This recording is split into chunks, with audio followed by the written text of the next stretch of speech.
సినిమాలు దిగారు మీరు కూడా అంత డేట్ లేవు గారు. ఈ సంవత్సరం ఒక్క సినిమాని చేయడానికి కారణం ఏంటంటే నేను ప్రతి సంవత్సరం 2 సినిమాలు చేస్తానంటే ఈ సంవత్సరం కూడా చేశాను. రిలీజ్ ఒకటే అవుతుంది అంతే. ఎందుకంటే డిసెంబర్లో హాయ్ నాన్న రిలీజ్ అవటం వల్ల మధ్యలో వచ్చేది పడింది. అండ్ ఇయర్ ఎండ్ దాటిన తర్వాత వచ్చే ఇయర్లో మళ్ళీ బిగినింగ్లో ఇంకో సినిమా రిలీజ్ ఉంటుంది. సో చేయటం 2 సినిమాలే. బట్ అప్పుడప్పుడు ఆ టైమింగ్ వల్ల కుదరకపోవచ్చు, ఒక సినిమానే రిలీజ్ అవ్వచ్చు. అంటే థియేటర్స్కి రావట్లేదు ఆడియన్స్ అని రాజు గారు అడుగుతున్నారు. గ్యారెంటీ. ఫ్యామిలీ హీరో సంవత్సరం 2 కదా 3 సినిమాలు చేస్తేనే ఎక్కువ మంది థియేటర్కి వచ్చే అవకాశం ఉంటుంది. ఓటీటీ దగ్గర మీరు కూడా ఒక్కొక్కటి రిలీజ్ చేస్తూ ఉంటే ఇబ్బంది ఎక్కువ అవుతుంది. నా సైడ్ నుంచి 2 ప్రామిస్ అండి ప్రతి ఇయర్.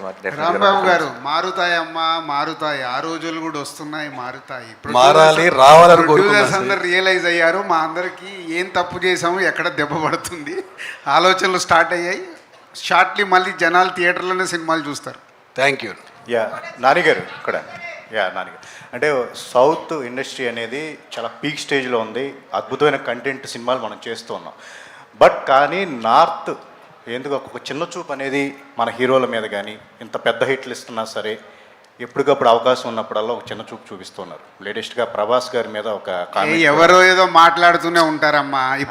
ఇప్పుడు ఎలా ఉంటుంది, నువ్వే చెప్తున్నావు సౌత్ టాప్లో ఉందని. ఉందిగా, ప్రపంచం అంతా తెలుసు. అది ఎవరో ఒకరన్నా దాన్ని మనం ఎందుకు ఆలోచించాలి? నో, ఇన్ఫ్యాక్ట్ నాకు తెలిసి మీరు చెప్తున్న వ్యక్తికి లైఫ్లో బిగ్గెస్ట్ పబ్లిసిటీ ఐ థింక్ నాకు ఇప్పుడే జరిగింది అనుకుంటా. దానికి మీరు unnecessary your glorifying and unimportant matter కాబట్టి దానికి నేనే నిదర్శనం. నా మీద రాళ్ళు పడుతుంటాయి. ఎందుకు పడతాయి?